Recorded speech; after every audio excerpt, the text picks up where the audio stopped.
Les dernières paroles de Jésus sur la croix ont une importance et une signification incomparables. Ces paroles ont été prononcées par Jésus avant de donner son esprit au Père, après avoir subi une atroce crucifixion. Connues comme les 7 paroles de Jésus sur la croix, chacune d'elles a une signification profonde et un message puissant. Vous êtes-vous déjà demandé ce que ces mots veulent nous dire et comment ils peuvent transformer votre vie? Dans cette vidéo, je vais vous dire tout ce que vous devez savoir sur ces mots et comment leur message peut changer votre vie pour toujours. La première parole de Jésus sur la croix est « Père, pardonne-leur car ils ne savent pas ce qu'ils font » Luc 23, 34. Ce sont les premières paroles prononcées par Jésus alors qu'il était cloué sur la croix. Jésus, le Fils de Dieu, le Messie promis, le Sauveur du monde, a été trahi par l'un de ses disciples, Judas, livré aux autorités juives qui l'ont faussement accusé de blasphème et de sédition.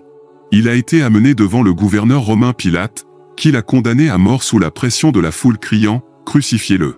Crucifiez-le » Il fut flagellé, couronné d'épines, vêtu de pourpre et moqué par les soldats qui lui disaient « Salut, roi des Juifs !» Il fut contraint de porter sa propre croix jusqu'au mont Calvaire, où il y fut cloué entre 2 voleurs. Il a été insulté, méprisé et abandonné par presque tous ses partisans, soumis aux plus grandes souffrances physiques, émotionnelles et spirituelles imaginables. Mais réalisez-vous ce que Jésus a dit? Il n'a pas dit « Père, punis-les parce qu'ils m'ont fait beaucoup de mal » ou « Père, venge mes souffrances ». Il a dit « Père, pardonne-leur ». Cette parole nous montre le cœur de Jésus plein d'amour, de compassion et de miséricorde. Jésus n'avait ni ressentiment ni haine envers ses ennemis, au contraire, il leur a pardonné et a demandé au Père de leur pardonner également. Jésus savait qu'ils agissaient par ignorance, par aveuglement spirituel et par l'influence du malin. Jésus ne les a pas jugés, mais il les a aimés. Cette première parole révèle aussi le dessein de Jésus, mourir pour nos péchés pour nous réconcilier avec Dieu et nous donner une nouvelle chance. Jésus n'est pas venu dans le monde pour le condamner, mais pour le sauver, le restaurer et l'unir.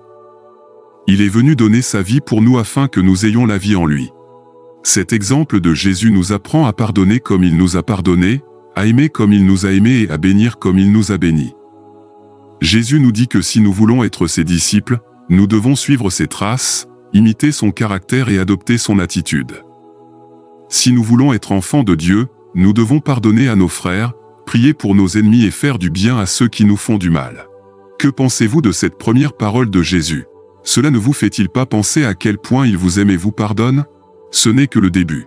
Jésus a dit 6 autres paroles sur la croix, et chacune d'elles a une signification profonde et une application pratique pour votre vie. La deuxième parole de Jésus sur la croix était « En vérité je te le dis, aujourd'hui tu seras avec moi au paradis » Luc 23, 43. Jésus, qui avait guéri les malades, nourri les affamés, pardonné aux pécheurs et ressuscité les morts, était sur le point de donner sa vie par amour pour nous. Il a annoncé le royaume de Dieu, enseigné la vérité, accompli la loi et révélé la volonté du Père. Il était sur le point d'achever son œuvre rédemptrice. Cette parole s'adressait à l'un des 2 voleurs crucifiés à côté de lui, qui reconnurent sa culpabilité et lui demandèrent de se souvenir de lui lorsqu'il entrerait dans son royaume. Jésus lui a assuré que ce même jour il serait avec lui au ciel, dans un lieu de paix, de joie et de communion avec Dieu.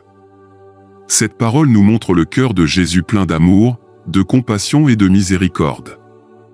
Il n'a pas rejeté, ni méprisé, ni condamné le voleur, au contraire, il l'a accepté, l'a valorisé et l'a sauvé.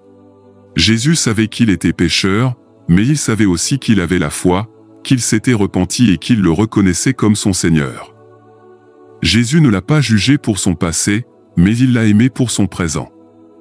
Cette parole nous apprend aussi à faire confiance à Jésus, à le suivre, à lui obéir et à l'aimer. Si nous voulons être ses disciples, nous devons croire en lui, nous repentir de nos péchés et le reconnaître comme notre Seigneur. Si nous voulons être enfants de Dieu, nous devons recevoir sa grâce, son pardon et son salut. Si nous voulons entrer au paradis, nous devons être avec lui, vivre pour lui et mourir avec lui. La troisième parole de Jésus sur la croix se trouve dans l'évangile de Jean, chapitre 19, versets 26 et 27. Quand Jésus vit son mère et aux disciples qu'il aimait qui étaient là, il dit à sa mère, « Femme, voici ton fils. » Puis il dit aux disciples, « Voici ta mère. » Jésus, voyant sa mère Marie et son disciple bien-aimé Jean près de la croix, les confia l'un à l'autre pour prendre soin et se réconforter mutuellement. Jésus savait que sa mère s'en allait, laissé seul et sans défense, et que Jean était le seul des 12 apôtres à ne pas l'avoir abandonné. C'est pourquoi il voulut la confier à sa mère pour qu'elle prenne soin d'elle comme si elle était sa propre mère, et sa mère lui donna, lui, un fils spirituel pour qu'elle puisse prendre soin de lui, l'accompagnera dans sa douleur. Cela nous montre l'amour et le souci de Jésus pour le soutien physique de sa mère Marie. Jésus ne l'a pas laissée seule, mais lui a donné une nouvelle maison et une nouvelle famille. Jésus accomplit ainsi le 4e commandement, « Honore ton père et ta mère ». Mais ce mot a aussi une signification plus profonde et spirituelle. Jésus a fait de nous ses frères et sœurs et nous a donné Marie comme mère céleste. Marie est la mère de l'Église, la mère de tous les croyants, la mère de la grâce et de la miséricorde. Marie intercède pour nous auprès de son Fils Jésus et nous aide à suivre son exemple de foi, d'espérance et d'amour. La 4e parole de Jésus sur la croix était « Mon Dieu, pourquoi m'as-tu abandonné ?» Cette phrase se trouve dans les évangiles de Matthieu et de Marc et est une citation du psaume 22, un psaume prophétique qui décrit les souffrances du Messie. Jésus le parlait en araméen, la langue qu'il parlait, et certains des proches pensaient qu'il appelait Élie, le prophète. Mais Jésus n'appelait personne, mais exprimait plutôt sa douleur et son angoisse de se sentir abandonné par son Père. Comment est-il possible que Jésus se sente abandonné par Dieu s'il était lui-même Dieu? La réponse est que Jésus, dans son humanité, a fait l'expérience du poids du péché et de la malédiction qui s'est abattue sur lui en mourant à notre place. Jésus a porté tous nos péchés et a donc subi la séparation d'avec Dieu que nous méritions. Jésus est devenu péché pour nous afin que nous puissions devenir la justice de Dieu en lui, 2 Corinthiens 5, 21. Jésus s'est identifié à nous à l'extrême, et c'est pourquoi il s'est écrié d'une voix forte, « Mon Dieu, pourquoi m'as-tu abandonné ?» Mais il y a autre chose que vous devez savoir sur cette phrase. Jésus ne l'a pas seulement dit pour exprimer sa souffrance, mais aussi pour nous donner de l'espoir. Jésus s'est senti abandonné par Dieu pour que nous ne nous sentions jamais abandonnés par lui. Jésus a souffert de la séparation de Dieu pour que nous puissions jouir de la communion avec lui. Jésus est mort sur la croix pour que nous puissions vivre éternellement avec lui. Notre péché afin que nous puissions recevoir le don de sa grâce. Jésus nous a tellement aimés qu'il a donné sa vie pour nous afin que nous puissions l'aimer et le suivre. La 5e parole de Jésus sur la croix était « J'ai soif » Jean 19, 28. Jésus, au moment de mourir, après avoir beaucoup souffert physiquement et spirituellement, eut soif. Non seulement d'eau, mais aussi de justice, d'amour et de salut. Jésus nous a révélé qu'il est un vrai homme et qu'il a expérimenté toutes les faiblesses et tentations que nous avons, mais sans péché. Jésus nous a également rappelé qu'il est l'eau vive et que lui seul peut étancher notre soif de Dieu, de vérité et de vie. Jésus nous invite à rejoindre sa passion, à offrir nos souffrances pour le salut du monde et à participer à sa victoire sur la mort. Jésus nous dit « J'ai soif de toi, de ton amour, de ta confiance, de ton dévouement. Venez à moi et je vous donnerai l'eau qui vous fera vivre éternellement. » Jean 4, 14. De plus, cette parole accomplit également une prophétie du psaume 20, 15, qui décrit les souffrances du Messie. « Ma force est desséchée comme un tesson, et ma langue est collée à mon palais, et tu m'as mis dans la poussière de la mort. » En disant « J'ai soif », Jésus n'exprimait pas seulement sa souffrance physique, mais aussi l'accomplissement de l'Écriture. Cette prophétie, écrite des centaines d'années plus tôt, s'est accomplie en Jésus, montrant qu'il était le Messie promis.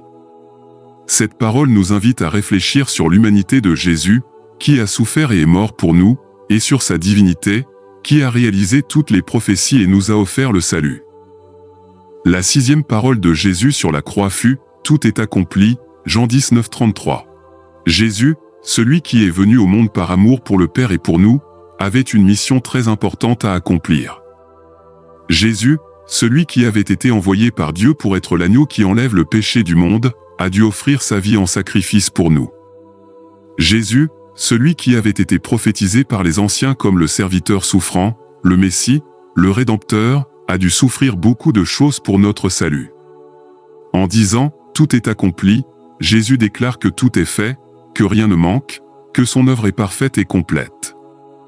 Jésus nous a assuré que son sacrifice est efficace et que nous ne pouvons rien faire pour ajouter ou retrancher à son œuvre. Jésus nous a invités à lui faire confiance et à nous reposer dans sa grâce. Jésus nous a montré un cœur plein d'amour, d'obéissance et de fidélité. Il n'a pas abandonné, il n'a pas dévié et il n'a pas regretté sa mission, il l'a accomplie jusqu'au bout avec courage, humilité et joie. Cette parole nous montre que Jésus a payé le prix de nos péchés, a satisfait à la justice de Dieu et a vaincu le monde et la mort. Jésus avait ouvert le chemin du ciel, établi la nouvelle alliance et versé son sang, son amour et sa grâce. Jésus avait fait tout ce qu'il avait à faire et il l'avait bien fait, parfaitement et glorieusement. Cette parole nous invite à réfléchir sur le dessein de Jésus, mourir pour nos péchés pour nous réconcilier avec Dieu et nous donner une nouvelle opportunité. Jésus n'est pas venu dans le monde pour le condamner, mais pour le sauver, le restaurer et l'unir. Il est venu donner sa vie pour nous afin que nous ayons la vie en lui. La 7e et dernière parole de Jésus sur la croix se trouve dans l'évangile de Luc, chapitre 23, verset 46, « Père, entre tes mains je remets mon esprit. » Jésus, après avoir souffert d'une terrible passion par amour pour nous, était sur le point de mourir. Mais il n'est pas mort en victime, mais en vainqueur. Jésus, en disant « Père, entre tes mains, mange mon esprit », nous montre qu'il a donné son esprit en contrôlant totalement sa crucifixion. Jésus n'a pas laissé la mort le dominer, mais il a dominé la mort. Il n'a pas subi la mort comme punition, mais l'a offerte comme cadeau. Jésus n'a pas perdu la vie, mais il l'a donnée. Cette parole nous révèle l'œuvre achevée de Jésus sur la croix et son sacrifice par amour. Jésus non seulement meurt, mais il est ressuscité. Non seulement il paie le prix de nos péchés, mais il nous ouvre les portes du ciel. Non seulement cela nous libère du mal, mais cela nous remplit de bien. Elle nous réconcilie avec le Père et fait de nous des enfants de Dieu. Cette parole nous montre aussi la confiance de Jésus dans le Père. Malgré ses souffrances, Jésus a pleinement fait confiance à Dieu et a remis son esprit entre ses mains. Cela nous apprend à faire confiance à Dieu, même dans les moments les plus difficiles de notre vie. Cela nous montre que nous pouvons confier nos soucis, nos peurs et nos souffrances à Dieu, sachant qu'il prend soin de nous et nous donnera la victoire. Ce sont les 7 paroles de Jésus sur la croix, des paroles qui ont changé le monde et qui peuvent changer votre vie. Il nous montre l'amour, la grâce, la vérité et la puissance de Jésus, le Fils de Dieu, le Sauveur, le Seigneur. Il nous appelle à nous souvenir et à accepter son sacrifice, le seul qui puisse pardonner nos péchés et nous donner la vie éternelle. Il nous invite à réfléchir sur le sens de la Semaine Sainte et à croire en Jésus, à le suivre de tout notre cœur, de toute notre âme et de tout notre esprit. Si vous voulez en savoir plus sur l'amour de Jésus et sur la façon dont vous pouvez entretenir une relation personnelle avec lui, je vous invite à rester à l'écoute de la chaîne, car nous vous expliquons constamment comment vous pouvez le faire. De plus, vous trouverez plus de vidéos sur les paroles de Jésus et d'autres sujets pertinents pour votre vie. Partagez vos réflexions dans les commentaires, je les garderai à l'esprit et j'y répondrai. Merci d'avoir regardé cette vidéo et que Dieu vous bénisse. Jusqu'à la prochaine fois.